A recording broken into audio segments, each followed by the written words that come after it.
Okay, so I'm going to try to say some things about low resolution. If I remember, I'm afraid a lot of this isn't really to do with low resolution, but what I want to talk about is different ways of using molecular replacement in combination with multiple crystal forms, or at least multiple copies in the asymmetry unit. Okay, but the way I'm going to approach this is just by showing you a couple of case studies and then say something about how things can be done along the way instead of introducing it more formally. So the first one is the structure of angiotensin, which we did finish about a year ago, published about a year ago. For a long time, all we had was crystal of the human version of angiotensin. With some difficulties, that is, by my standards, a relatively low resolution. It's not below 4 angstrom, but 3.3 angstrom is pretty nasty to deal with when you have poor molecular replacement models. So a lot of the work done when we only had that crystal form, but we only managed to get anywhere once we had the other crystal forms from the other species, rat and mouse. And unlike a lot of proteins with homologs in different mammals, these are actually relatively low sequence identity. It's about 60% identity between the human and the rat, so basically the same fold, but considerable differences. Okay, so first, when we only had the human crystal, we had a number of models available. Here are the three probably best models we thought. They're all around 20% sequence identity with angiotensin. They're all members of the serpent family. And if you used any of these models individually, then molecular replacement didn't work. If you put them together as an ensemble and did molecular replacement, it still didn't work, but if you did the kind of thing we've been hearing about where you trim off the surface loops where things are different, then finally this does work. It gives you a molecular replacement solution, and then you're in the case that Frank talked about, where you have a molecular replacement solution, you know it's right, and you can't do anything with it. So that's where we were at. We did the molecular replacement, we could place the molecule in the unit cell. The density was too poor to do anything. Okay, and this just shows you the kind of density. This is like the kind of things that you've been seeing all morning. The green is the molecular replacement model. The yellow, gold is the final model, and you can see that where they're very different, there's really no density showing you where the true structure should go. And it's really not even all that clear where things should move when you look at the map. Okay, so this is a map correlation of less than 0.4 at 3.3 angstroms. And you may have noticed in Tom's slide, he had two curves, before and after, and the before one, the ones that were considered challenging, the map correlation for what was challenging got higher and higher as the resolution got lower. So a particular map correlation, you have to think in terms of the context of the resolution. Okay, so if we do density modification, it improves things very slightly in terms of, actually it improves things quite a bit in terms of map correlation. We still can't really do auto-building at this point. Okay, so the way that we actually solved it, I'll show you, and then I'll talk about how we could have solved it.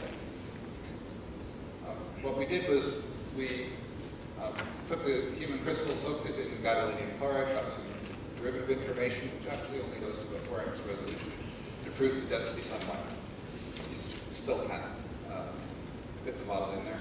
This is actually in the days before Rosetta and then refinement and morphing, so it would be interesting to go back and look. But with the tools we had at the time, couldn't do it.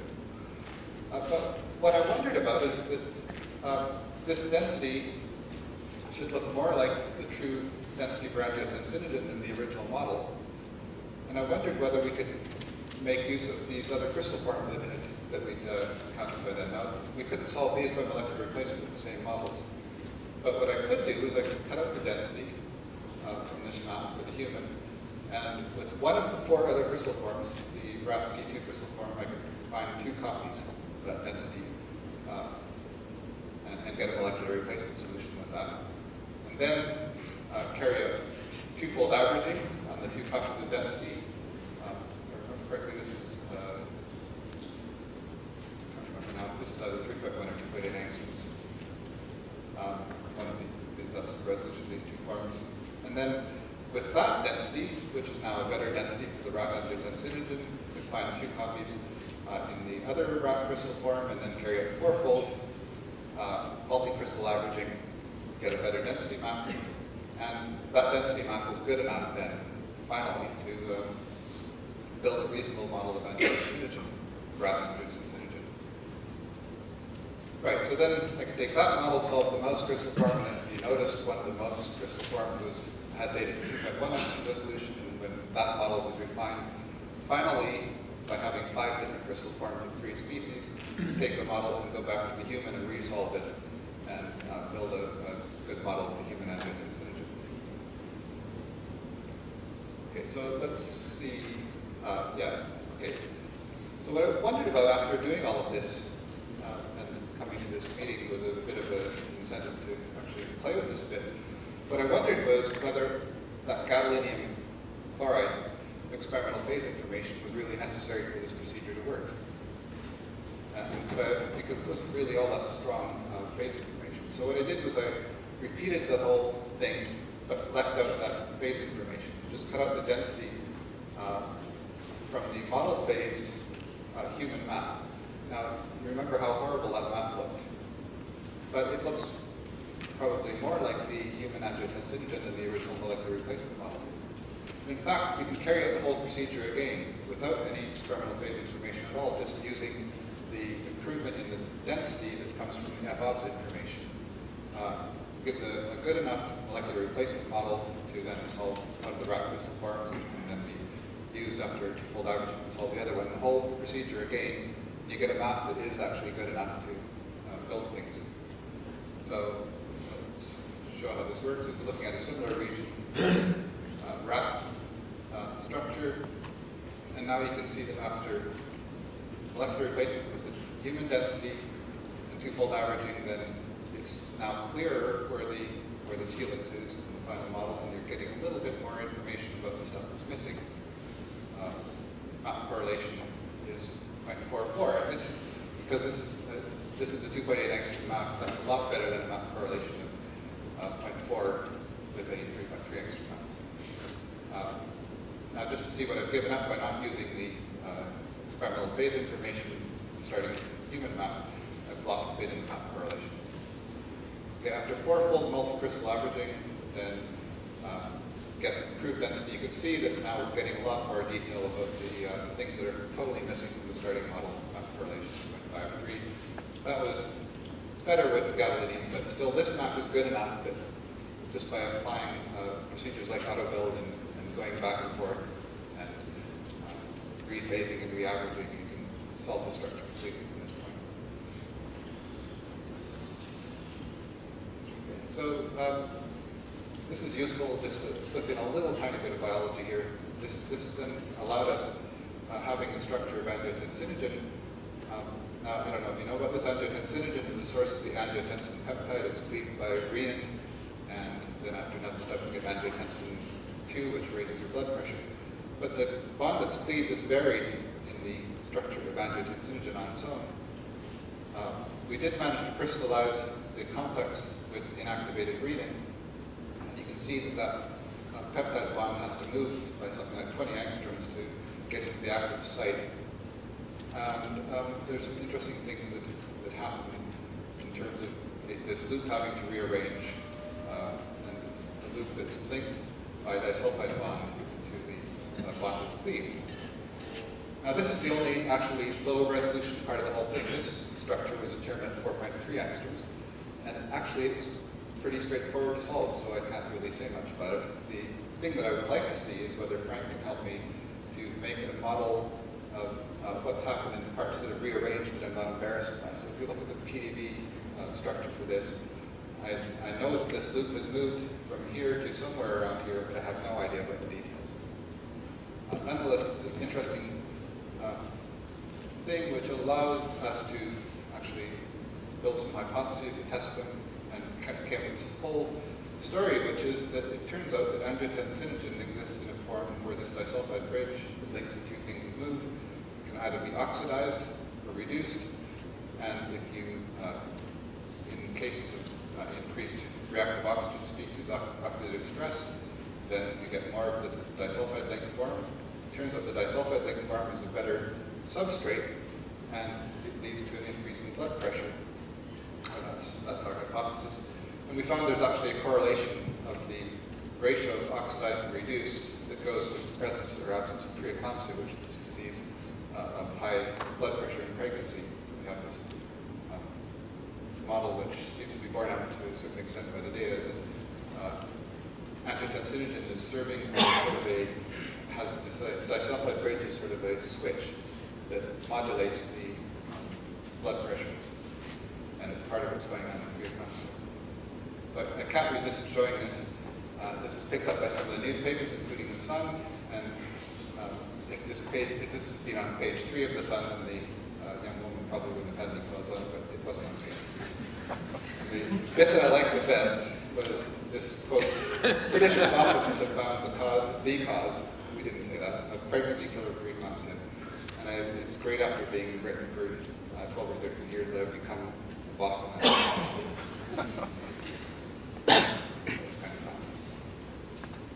Okay, so this trick of saying that by doing the molecular replacement and cutting up the density, and this trick of realizing that the density that you get by putting in the FOBS information is actually a better model than the atomic coordinates that you started from, I wanted to see if that would be applied more generally. So I took a case that I had failed to solve a few years earlier. This guy, Bogos Agianian, who was postdoc with Pete Gross, had a structure of a GST enzyme Drosophila, and he had been able to find one of 2 copies, and I could find one of 2 copies by using an ensemble of 3 different structures that are all 28 to 30% identical. But for some reason, I don't completely understand, the second copy can't be found. No matter how hard I tried, I couldn't find the second copy. But when I went back to this and I just said, well, let's take the density from the first copy, cut it out, and then look for a second copy of that, that works. You get a translation function z-score of 10, which is a really clear solution. There's only one little trick to this, which is that the first copy, because it has the FOBS information, agrees really well with the data. And if you don't tell Phaser that's a really good model, and then look for the second copy saying it's a poor model, it doesn't work. It just tries to stick. If you say it's a poor model, it'll stick 2 copies on top of itself. So we want to do this, want to assign a higher.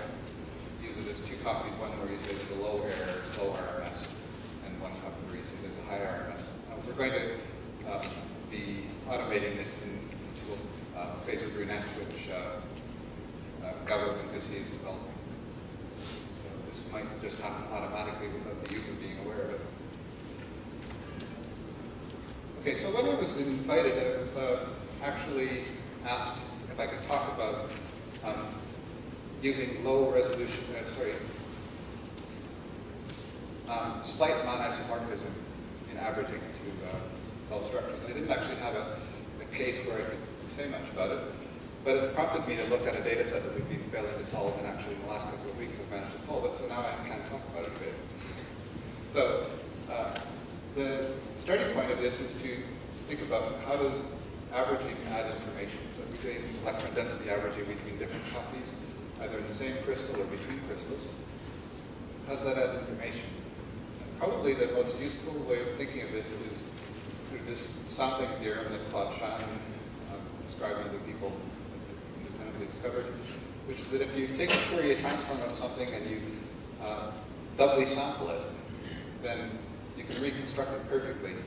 So, but if you could interpolate the molecular transform that you get from the structure factors in the crystal, you'd be able to reconstruct the whole molecular transform with the phase information and everything perfectly, and the structure would be solved. So this is something actually Kevin Kaupan talked about a few years ago, and he kindly gave me some slides, so I've stolen some of his slides. So here is an illustration of the kind of thing that I mean. So here we take this histidine side chain, and we imagine, well, we just take the Fourier transform of that, and then there's this representation where the color indicates the phase, and the intensity indicates the amplitude. So we take this histidine side chain, here's the molecular transform of the histidine side chain. Now, if we imagine taking this side chain and putting it into a crystal where that fills up the volume of the unit cell, then here's the transform of the molecule. But when you measure diffraction from the crystal, the lattice points sample this molecular transform at different points. The molecule more or less fills up the unit cell.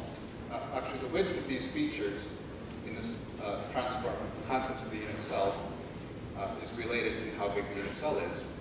And if your unit cell is about the same size as the stuff inside it, which is normally the case, that you don't have huge gaps in vacuum in your unit cell, then the spacing of the reciprocal lattice is such that the points sampled in the diffraction pattern are actually fairly well uncorrelated with each other. The spacing of these points is comparable to the width of the features of the molecular transform. And so, sampled at this level, you can't interpolate them, you can't work from these structure factors back to the continuous molecular transform. But if we could somehow artificially double the unit cell so that we had twice as many spots in each direction, we'd be able to interpolate it, we'd be able to solve the structure of the issue. So the way averaging works is one way of thinking of it, many ways of thinking of averaging. One way of thinking of it is that it's a way of filling in the information that is between the reciprocal lattice points in your diffraction pattern. So these I stole from Kevin as well. So if you imagine taking our little histidine side chain and changing the size of the unit cell, what that does is it changes the spacing of the reciprocal lattice points. And now if we had two crystals, one with one cell and one with a different cell, we would start to fill in more of the information about the molecular transform. Or if you rotate the molecule, or you rotate the unit cell around it, then you rotate the places where you sample the molecular transform, and that also fills in the information. Now, if you have two completely unrelated crystal forms, then the sampling that you get from one and the other will be uncorrelated, and it will fill in pretty well. If you have multiple crystal forms, then you'll fill this information in very well. But what happens if you only have a small unit cell change, like in the case of limited non-isomorphism? Kevin actually, I hope you can see this, should have made a better version of this. Kevin actually pointed out something that I hadn't thought of before, which is everybody always talks about non-isomorphism in terms of the percent change in the cell dimensions. You know, if it's 5%, then it's a big change. If it's less than 3%, it's a relatively small change. Kevin pointed out that actually what matters in terms of filling in the molecular transform is the size of the cell difference, not the percentage difference. If the size is large compared to the resolution, then you get, then you're filling in the gaps in the molecular transform, regardless of the length of the cell to begin with. So I've illustrated this by showing something where in one of the lattices, the A cell edge is 48, and the other one of them is 24, and changing it by 3 angstroms in each case. And what you see is that looking at the lattices now, yes, you dim the light slightly. There's a blue lattice and a slightly purpley lattice. As you go from the center up to 3 angstroms, 2 lattices move apart until they're exactly interleaved. Whether you're on the 48 angstrom cell edge or the 24 angstrom cell edge, at 3 angstroms the lattices are exactly interleaved. So it doesn't matter what the percentage is, it's that at 6 angstrom resolution with a 3 angstrom difference in cell edge, then the lattices are interleaved, and then they come back into coincidence again when you get to 3 angstroms. So there's a simple way of showing this. If H is equal to the A cell edge divided by the D spacing, then if you change the cell edge, then you change the H index by a proportional amount. So the change in H from changing the cell edge is just the change in the cell edge divided by the D spacing, not fractional change. It's an absolute change. Okay, so that allows me to introduce my final case here. And I'm being coy about the name of this protein, not because of intellectual property considerations, but because I haven't actually told my collaborator that we've more or less solved this structure, and I feel it's unfair to tell you that we've solved it before I told him. What I mean by solving it is I know we've cracked the protein, and we will have a structure within a few weeks. But he would want to know where are my mutations and what's happening, and I can't tell him that, so I'm not going to tell him that I've solved the structure, so I'm not going to tell you what the name of the protein is. Because that wouldn't be fair. Anyways, 525 residues, moderately large. They're only distant homologs in the PDB. I can pull out 8 models that all have a sequence identity about 20%. So, and here's what the ensemble of all of those superposed on each other looks like. Now, if you look carefully, you can see that here in the upper part, things are actually moderately well conserved. There are bits that are the same. Down here it's just spaghetti. And that's because in this part of the fold, every one of these structures looks different, and our structure looks different from all the rest. Now, most of what I did actually didn't rely on being able to solve molecular replacement ab initio. And in fact, if you take any one of the 8 models, you can't solve it. If you take this ensemble, you can't solve it. Even did some trimming, that didn't work. But now we have a new trim option in Phoenix Ensembler, which trims off things that deviate among all of the models too much. And actually, molecular replacement does work now for this, even though I didn't use it for what I'm doing. And I'll show you why I didn't need to use molecular replacement. But here, this just shows you now chain tracing again of all of a collection of these models untrimmed. And then if you highlight in green the bits that are left after the trimming, then this part is well enough conserved in all of the templates and in our structure that molecular replacement works to replace them. It's really an aside, I didn't use that. Okay, so we had a native data set. Actually, I tried very long with a data set that went to 2.6 angstroms and was more anisotropic and never got anywhere. And I think there's something pathological about that data set. So one important thing was getting a better native data set to practice a bit higher resolution. Here I'm showing the delta B and ISO, which is something you get out of phasor. It's what's the difference between the B factor in the weakest diffraction direction and the B factor in the strongest diffractive direction. 35 is moderately bad, but not horrible. The 2 derivatives that we have, gadolinium chloride and sodium iodide soak, those are horrible. Nearly 100 angstrom squared difference between the weakest and strongest directions. And those diffract to lower resolution than the native. This one really, there are some spots at 3.2, but really it's very patchy beyond 3.6 for some reason. So that's really more or less a 3.6 angstrom data set. But here we have some limited non-isomorphism. So 71 for the native, 69, 72. That's just a couple of angstroms difference in the A and B cell edges, and 3 angstroms difference between native and gadolinium in the C cell edge. These are relatively small differences. If they were bigger, everything would probably work better. If they were smaller, then we could use MIRAS. If I try to solve the structure using MIRAS, it doesn't work at very bad phases. Okay, so the gadolinium was collected at the gadolinium peak, and the sodium iodide was just collected at a generic synchrotron wavelength. We probably could have done a bit better, but there's still a reasonable anomalous signal at that wavelength if you have a good reason. Okay, so the reason I didn't need molecular replacement is actually you can get some experimental phases with gadolinium. As I said, it diffracts about 3.3 angstroms using X triage. The anomalous signal is quite good, 4.3. Consult the substructure with HIS, finds 4 sites. You can phase with phasor using SAT phasing, or solvent flattening, and you can see some features of the fold.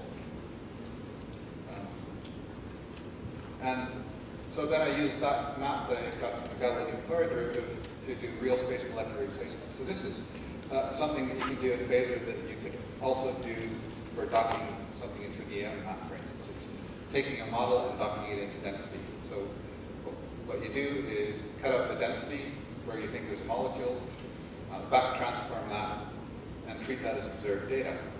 And now you've isolated the density for one molecule, and by using that you can carry out a rotation search, and this is more sensitive than it was with the full original data set.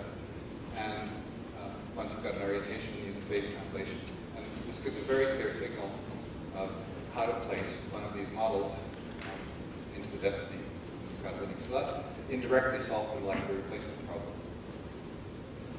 Unfortunately, the resolution is poor, and the phases are too poor were to rebuild things, but the model does at least provide us with the starting mask for doing some averaging. Okay, so here is showing a chain tracing of one of the potential molecular replacement models placed into that density in gadolinium after salt plowing. Okay, so I can now take that density and I can define the relationship between the gadolinium crystal and the native crystal, which were slightly different in their soul edges, slightly non-isomorphous. So I use that molecular replacement model, construct an envelope, cut up the density, put it in a large unit cell, which is important for doing molecular replacement density, fast Fourier transform to get molecular transform, and then you can use that as if it was a model to solve the native crystal by molecular replacement, and it gives, well, translation function z squared 23, which is very clear. So that's if you do it just from scratch, or in fact you can just do a rigid body refinement. You start from rotation and translation of 0 and refine it, and it finds the same solution for the native crystal. So moving it, translating it slightly, and rotating it a little bit. Okay, the iodide soap really only a 3.6 angstrom data set. X-triage says the anomalous signal is only good to 5.4 angstroms, and indeed, if you try to determine the substructure of an issue, that fails. I didn't try that hard, to be honest, because I knew I had another way of doing it, which was to start from the density model from gadolinium. So I took the gadolinium density again and did the same kind of rigid body refinement against the iodide data set, and then take the F-halves that you get from placing the gadolinium density into the iodide crystal. You can use that as a partial model for sort of molecular replacement side phasing in phasers. So what it does is it says where the, you can calculate a log like a gradient map, which says where would putting iodide atoms improve the agreement with the data. And what that does is it gives 11 sites for the iodide. So this is, I think this is another nice way of using molecular replacement to allow you to bootstrap another derivative. Now this wouldn't have had to be the same crystal form. You can do the same thing if you have a different crystal form. Cut up density, do molecular replacement, and use the structure factors you get from that to bootstrap the substructure determination. In fact, this, I think I would really like to try, if somebody who's got some nice data, I'd really like to try this with EM models to see whether EM density from a sufficiently good EM map would allow you to bootstrap the structure determination of something where you've got derivative data. So multicrystal averaging, because we know what transformation we have to apply to density, we know what the operators are that will impose one another. We know what the mask is.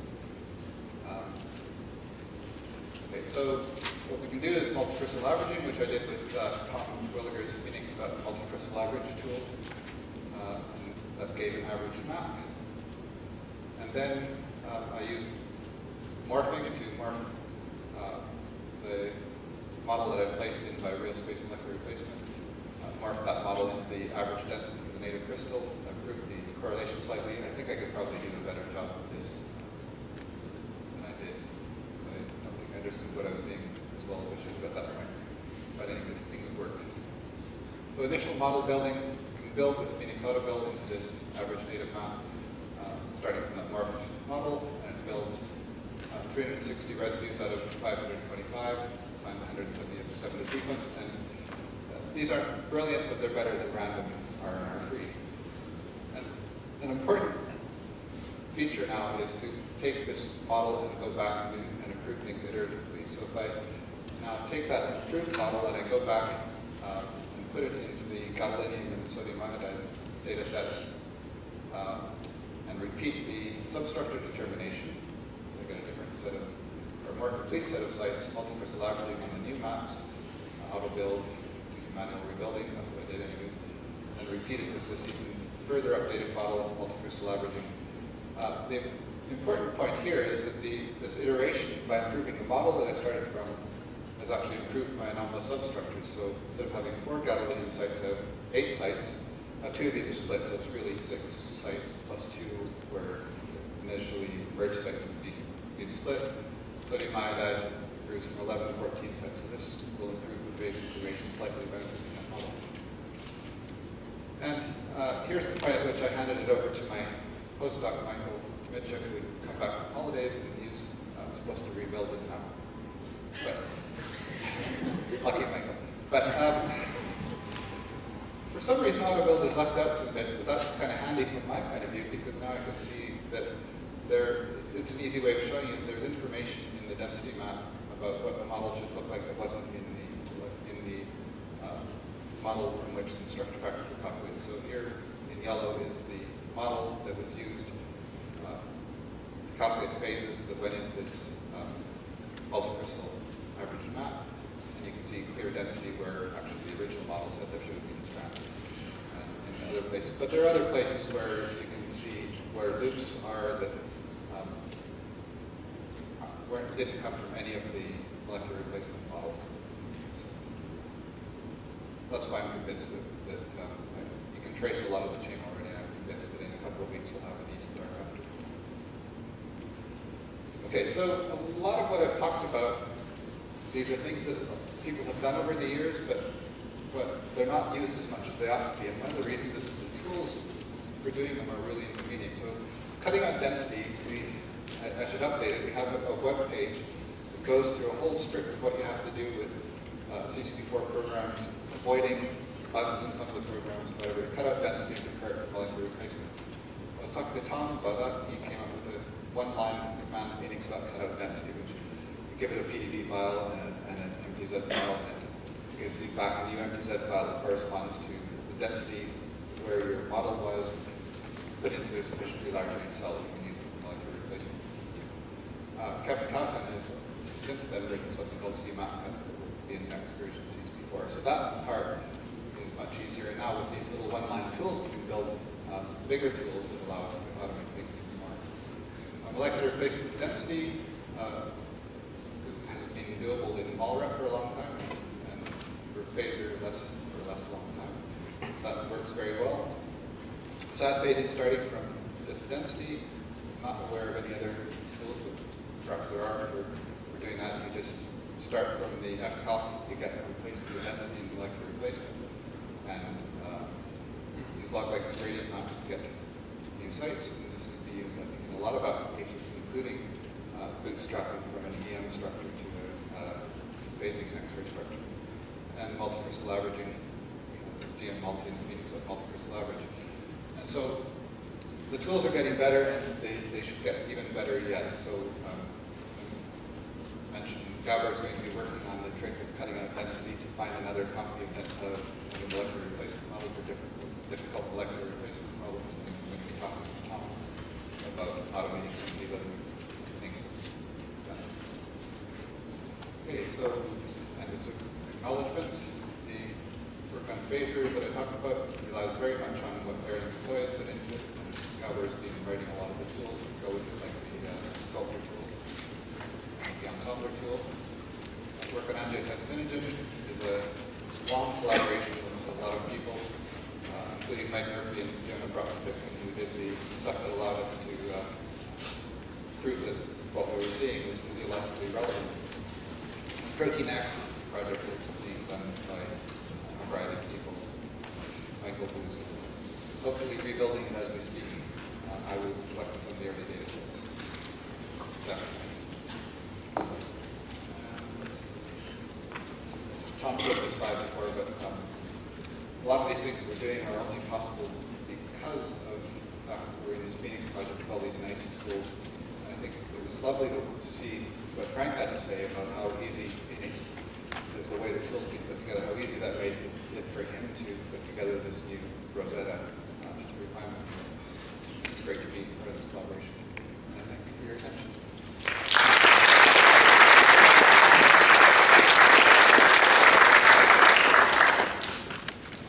Questions for Randy?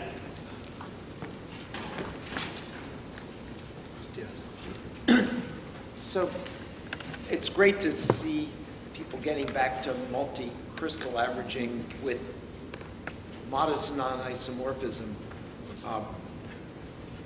since it is indeed extremely useful. Let me put in a pitch, unless it's starting to happen already, for the refinement stage to include the same. That is, to some extent, the assumptions that go into the way you're doing multi-crystal averaging assume that the same conformation is present, sampled slightly differently either.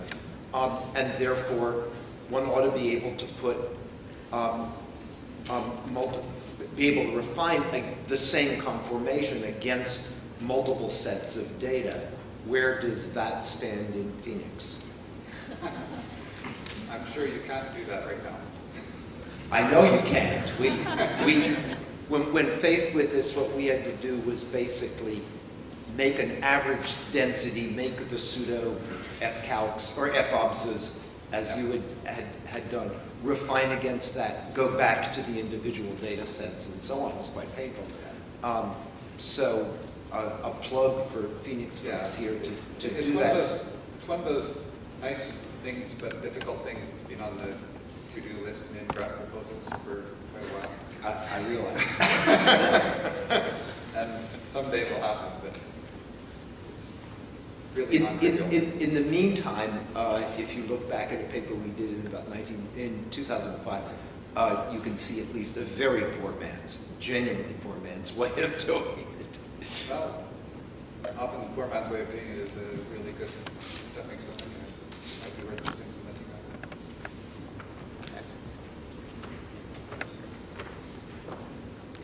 I'm curious about the, can you hear me? Well, the one case where I guess you had two copies in the asymmetric unit. You found one of them, and then the second one, you had to use the cutout density to find the second one. And I'm wondering if you try to refine the first one, and then use that refined model for molecular placement. No, I didn't. And it's a control experiment actually, because people have had success with that approach as well. No idea. But if that helps, then the combination of refining and cutting up the density would probably be even better. So again, it's one of these things where everything goes together and you can add lots of different ways of doing things. And then refinement probably would be a good way to refine it.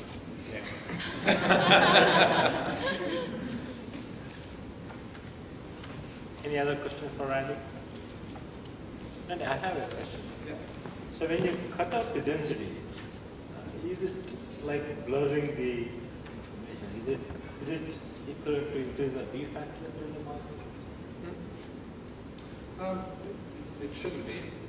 No, there's one little trick though, when you cut out the density, because of the way that we use the information in terms of structure factors, you have to actually increase the resolution to slightly higher resolution than what we had, or else you can't interpolate the structure factors to the same resolution originally. But no, it should be more or less the same.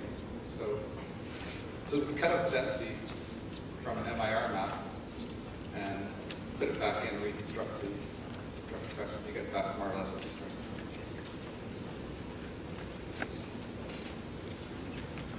All right, if there are no more questions, I'll thank both the speakers in this session. And